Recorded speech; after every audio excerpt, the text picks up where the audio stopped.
Welcome to the Beauty Equation podcast, where beauty meets biology, psychology, and art history. This podcast is hosted by myself, Dr. Christelle Oliver-Dussault, Dr. Harpreet Lotay, and a beauty industry expert, Amanda Manholt. This is your space to reclaim agency over aging and beauty on your terms. We're cutting through the noise with evidence-based insights and real talk about aging, self-perception, and modern treatments. No quick fixes, no fluff. Just honest conversations to empower you to define beauty for yourself. Welcome back to the Beauty Equation. I'm Dr. Christelle Oliver-Dussault. And I'm Dr. Harpreet Lotay. And I'm Amanda Manholt. So today we're going to be diving into a phrase that we've all heard before and we've probably rolled our eyes at. I want to age gracefully, but what does that even mean? Literally had that in a consult today. Sorry. Yeah. Perfect. We'll go into that later on. Before we go into that, though, there was two things that we forgot to touch on the last episodes. So I wanted to bring them up. So the first is some of you may have seen our logo and may have noticed a particular sequence within the logo if you are a math nerd, like my best friend is. And that was the first thing she noticed and said, I'm so happy that you guys put that in there. So Harpreet, do you want to tell the audience a little bit about what we've hit into our logo and why we decided to do that? Yeah, it's the Fibonacci sequence. So it's a universal mathematical ratio and sequence that you find in nature and all over if you look for it. And it's something that resonates with human beings, and we view that as beautiful. And when you start breaking down facial balance, facial beauty, you'll find that sequence in that. You'll find it in many other beautiful things. And it's often referred to as the golden ratio as well. So, we thought that was quite relevant. And it's always resonated with me. In fact, when I opened up our clinic, Sona, Sona means gold in a Northern Indian language, and that, references the Fibonacci sequence, and we find gold beautiful. And so this was a nice little tie-in when we were looking for a logo. Yeah. So yeah, Yeah. thanks. And in case anyone was wondering or had noticed it, that's why we did that. So now let's dive into today's topic. Amanda, why don't you start with that consult that you had today and that conversation you had? Yeah, it comes up so often because, women come to see us and they'll often see myself first. And many times, they have yet to have put their toe into the medical aesthetics world. And there just always seems to be a little bit of apprehension, a little bit of nervousness, a little bit of shyness when they first sit down with me. And I think maybe they're wondering, like, am I in the right place? Am I the kind of person that does this? What am I even doing? And really, love those conversations. It's just an opportunity to explore and to get to know what it is that's on their mind, what they'd like to see. And so often it comes up that, look, I'm not trying to look like I'm 20.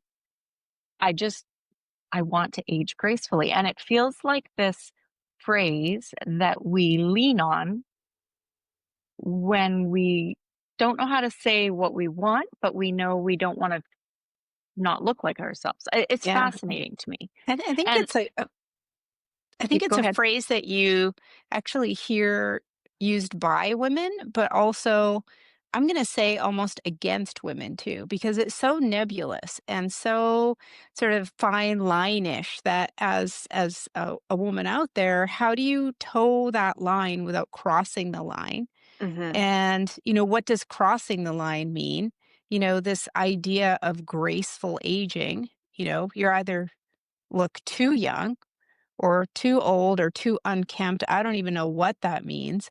So I feel sometimes it's almost used uh, against us, but then we use that same verbiage to express that we're doing the right thing, whatever that means. Yeah. Yes. And I think a lot of the time we want to age gracefully so that we remain seen in the public eye and don't seem like we've let ourselves go or don't matter anymore. Because in Western culture, we do have a bit of an ageist culture where the maturity isn't valued like it is in other cultures. That Hmm. wisdom isn't valued, so we try to mimic that with the way that we look. Yeah. Yeah. One of the things I'll often say is, well, I find it interesting because I can remember my grandmother saying something to that effect. And I just feel like we have different tools now. But I think that's the importance of the consult, really, is trying to get to what aging gracefully means for that particular person in Hmm. front of you, Hmm. right? And I think that's what I love the most about what I get to do. You've probably noticed this, Dr. Lotte, the aesthetic norm and what is deemed beautiful, that changes over centuries, millennia, but we've really noticed it even in the last 10, 20 years, how quickly that shifts. Hmm. And how have you found that in your practice in terms of what people are seeking or the conversations that you're having with them? Well, I think people have always really sought to stay themselves. I think that's been a constant. Although, lately in the Instagram age, there's been more focus on looking like, a famous celebrity, let's just say, and aspects of our face have become the thing that you go get. Like, I'm going to go get the lips, etc. Mhm. So that's a relatively recent thing, but I've been practicing medical aesthetics for over 20 years now, and I think the people who came to us always wanted to look like themselves, but our Mhm. understanding of aesthetics and facial aging and how we use the tools we have has changed enormously. I mean, think back to, 1950s, 30s. I mean, people did things. It's not Mhm. like they didn't do things. They had poor tools. People were using silicone, you know, Yeah. or uh, like cow collagen, which gives a very high inflammatory reaction. And Mhm. and so our tools have changed, so has our understanding. And so now we can meet the needs of those people who are still coming to us saying, I want to look fresh, I want to look relevant, I don't want to look angry, I don't want to look tired, but please don't make me look like someone else, right? Yeah. And I think that's something that we've always tried to do, but the more we learn about the anatomy and the physiology of it, Hmm. the better we can guide them. I always remember, because I did this, and I think my generation did. We all had the very skinny eyebrows in the 2000s. Oh, I did that too, girl. Yeah, and You're not so alone. yeah, and it took a good while for them to grow back. And I know a lot of women my age still feel like their eyebrows haven't grown back. But that applies to the treatments people are getting, because when you think about, say, you mentioned the lips, like the Russian lips were this big trend, but Yeah. that doesn't suit every frame. Some No. people were naturally meant to have larger lips based on their bone structure and their muscular anatomy, and it looks really good. Others should never have lips that big. It just doesn't fit the frame. Hmm. And I think that's where we have a lot of responsibility. If someone comes in with a photo, to be like, this is how I want to enhance this part of my appearance. You have to have that conversation. Okay, I understand where you want to go, but that might not fit. And trying to guide them and give them advice so that they don't, end up looking in the mirror and then having that shock of, oh wait, no, that's not what I wanted. So I think one aspect of grace is that things look harmonious, right? And Exactly. and, and it fits. So I think that could be considered one aspect of it for sure. Yeah, which comes, when you think about facial harmony, the Fibonacci, all of that. So fun to look and be able to understand and look at a face and kind of suss it out and realize, okay, actually it's the chin, Hmm. or it's, the temples, something like that. It's a lot of these really subtle things. The other thing that's always said is, make me look better, but don't make it obvious and don't make me look weird. Yeah. Right. And I'm Yeah. like, okay, here you go, docs. So here's, Mrs. Smith, and she wants to look great and age gracefully, but nobody should know she's done anything, So I don't know if that's something you can talk about.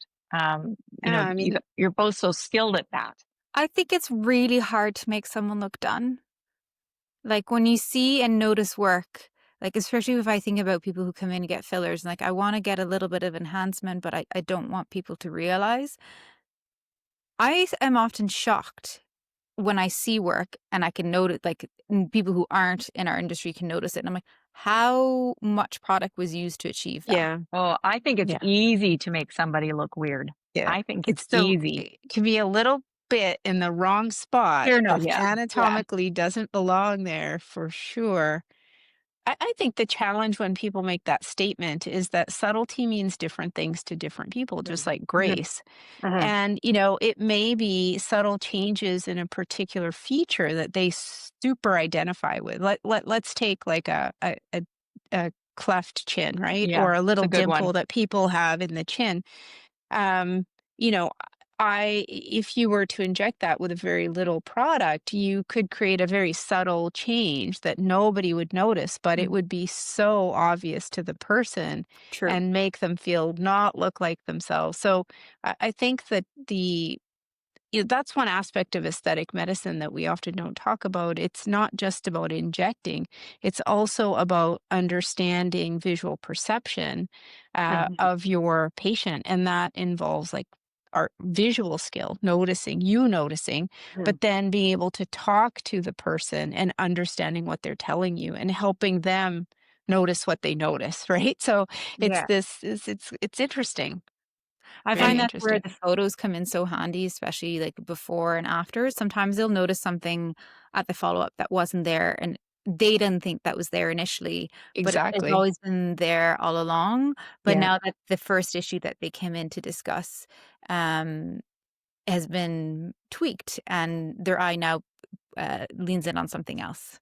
Well, The and era. I think, Christelle, to your comment about how you find it difficult for people to look like, you think, how much product must they have used to look weird? I think it just speaks to the fact that your eye is so good and you are um, very thoughtful about what Hmm. you use and where. Oh, thank you. Right. Yeah. There's people out there that unfortunately either don't have the skill or they don't recognize or don't take the time to assess the face. Yeah. And I think that's where it goes sideways. Yeah, and I think that takes time. I've definitely noticed that with the years of injecting, the style of injecting, my style of injecting has changed and I've tweaked and I've learned along the way, like you would in Mm-hmm. any industry. For Mhm. sure. For sure. And things do change to your point. We had thin eyebrows, in the 90s, and now that's not a thing. Yeah. Eyebrows kinda can grow back, so that's a good thing, and I think the perception is that some of the things that we do in aesthetics, you can easily reverse. That's not the case. We can get into that some other time. Hmm. But the thing is that cultures change, our cultural expectations change. And the shame around aesthetics I find interesting because I think back to the 1960s or 50s where coloring your hair was super taboo. It's You know, true. Yeah. so L'Oreal had to do all this marketing and all this cultural shifting to get people to feel okay about using dye on their hair. So these things change, and I think as a physician, and I'm sure for you too, Christelle, it's about maintaining patient safety Yeah. and then understanding the patient. So you're always treating them through their values, not yours. So we Yeah. don't practice patriarchal medicine and aesthetic medicine. It's No. mostly women, and we try to keep that patient centered in our plans. I think. Yeah. Hmm. Because it's funny because we will sometimes, I've noticed I'll sometimes see someone and before we even talk to them, I have an idea of what the treatment plan should be. But that Sure. often changes after the conversation when you start to understand their goals. And particularly, and I think, Amanda, you did this with me when I first started going to the clinic. I sat in a few of your consultations and I thought it was such a good thing to do. You sit down with the patient, you show them their photos, and then you Mm. show some parts of the face and eyes, and you ask them, tell me what you like, what you see, what resonates Yep. with you. Now tell me what you feel doesn't align with the way you see yourself or has changed and makes you feel sad or angry. And I've incorporated that since, and it opens up such a wonderful conversation with people, Mhm. and really helps you understand their perspective. Yeah, and that's the beautiful thing about what we do, I think, is allowing people the space and the safety to explore how they're feeling about things, Mhm. right? Um, Do and give either them of you find that women feel pressured to look or age in a certain way when they come into you? Oh, heck yes. Yeah, where do you even start with that conversation? Just look at our culture. Just look at our yeah. TV, our Instagram. There's so much pressure. I think Um, the most upsetting thing is the younger ones coming in now with AI images. Yeah. Like, that's an episode, where they or these I'm sorry, I think they're odd, this request to have no these round lips with their natural anatomy sort of distorted, or no nasal. I've got, 30-year-olds going, "Oh my god, my nasolabial folds," and I'm thinking, "Where?" But when Like, you're you're at, like, blowing everything out with a fine, filter, beautiful cheeks, enjoy them before they start to go. yeah. honey, life hasn't begun to kick you yet. But it's because they're looking at everything through filters. Mm. So that's Mhm. one change, I think. Yeah. Yeah, and the pressure I feel is ever increasing as our technology improves, as our tools improve. So does the pressure, I think, to go even beyond that.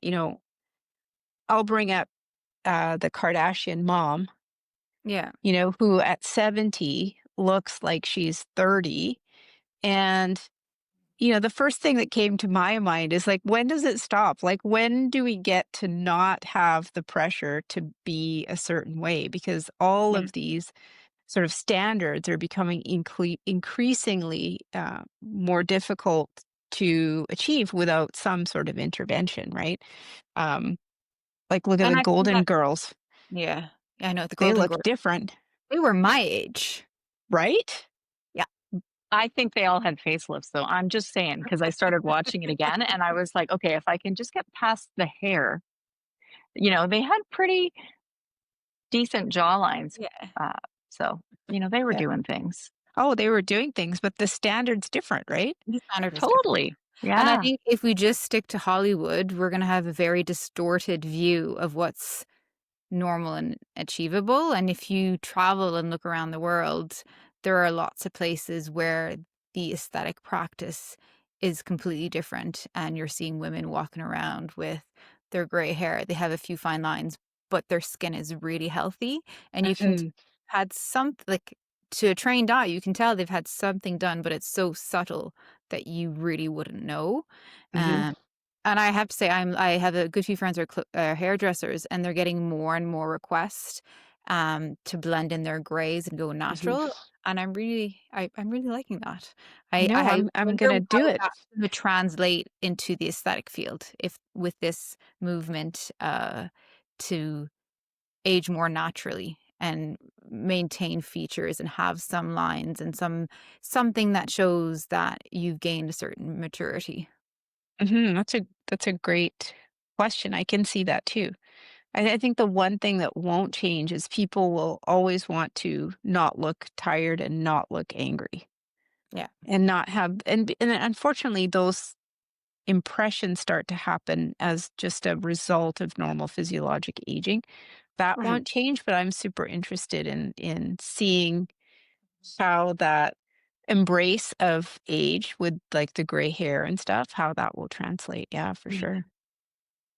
I think when I think about aging gracefully, it to me kind of aligns with being as healthy as we can and Mm, as vital as we can at any age. Mhm. So for me, and this is just my own personal bias, I would rather see somebody lose volume and have lines, gray hair, but have beautiful skin, to your point. Like, to mhm. see that, because to me that it looks radiant and healthy. When I think about somebody that, has had volume restored and and done those sort of immediate things, but their skin looks like, I'm sorry, a paper bag that's been rolled up into a ball and then smoothed out again. My bias doesn't feel like that is graceful aging. I feel like you've got things that are not aligned. Yeah. So that you know, when we talk about, okay, well, we're what is aging, right? It isn't just wrinkles or brown spots. It's wrinkles, it's brown spots, it's loss of volume, all of those things. And so keeping things in the same decade, right? Yeah. The Yeah. hands, the hands are a dead giveaway, friends. Yeah. Hands and décolletage. See, Yes, I'm so absolutely. glad you said that word because I call it décolleté. Harpreet, what does aging gracefully mean to you? Oh, I think the same thing is remaining vital. So it's a Yeah. holistic idea around how you approach the world, with a youthful attitude, a youthful um, mental state, good nutrition so that your skin and you're healthy. And then vibrant skin. I'm Mhm. gonna let my hair grow gray or salt and pepper, so I'm on that Oh, yeah. bandwagon. So that's what it means to me, and I think the thing that I don't like on my own face is sagginess. Mm. Yeah, the That effects of loss breath. of yeah, yeah. So We all those wanna are my try it. little yeah, those are my little things that I think that I would like to do as I age. Yeah, how Mhm. about you, Christelle? I think vitality is probably the best way. Amanda, you hit the nail on the head. Yeah. Um, is just, yeah, remaining alive inside and out and feeling healthy on the inside, healthy on the outside. And that ties into that whole mind body approach. And then just giving your body and your skin the nutrient that it needs. And oftentimes I find people become more beautiful as you get to know them because you get to see that Yes. light shine through. And that's how I approach aging, is that you want everything that you've learned and gained over the year shines through. I love that. Yeah. I love that. So on that note, aging gracefully, what does it mean? I think we've come up with vitality will be our theme word for the day. If you have any thoughts on what aging gracefully means to you, send us an email at info@, thebeautyequation.com. We'd love to hear your thoughts on what you think aging gracefully means, and we will share Or, these. yeah, and or if you're watching this on YouTube, you can put it in the comments. Oh, yeah. Mhm. I think that would be really, I would love to know what people, I Yeah. mean, What it I don't know, means, maybe yeah. I'm totally nuts, right? Yeah. But Yeah. So yeah, share, yeah, share either on the comments below on YouTube or on the podcast channel, or just send us an email. I'm the one who's usually looking at those. And next episode, we will be talking about, is it vain? Is it safe? Is it for me? Something we touched on a little bit today. And if you have any questions, we will try to get through to those. Until next time. Until next time. bye for now. Bye. Before we wrap up, just a quick reminder.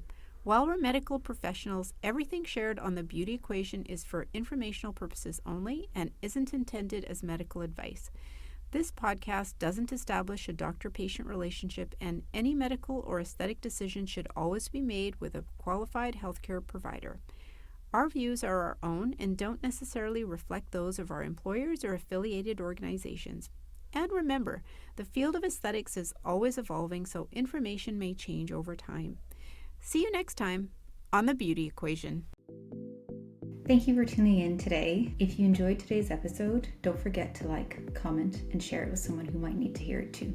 We'd love to hear your thoughts or questions. You can send us an email at info@thebeautyequation.com, and you might hear your question answered in future episodes.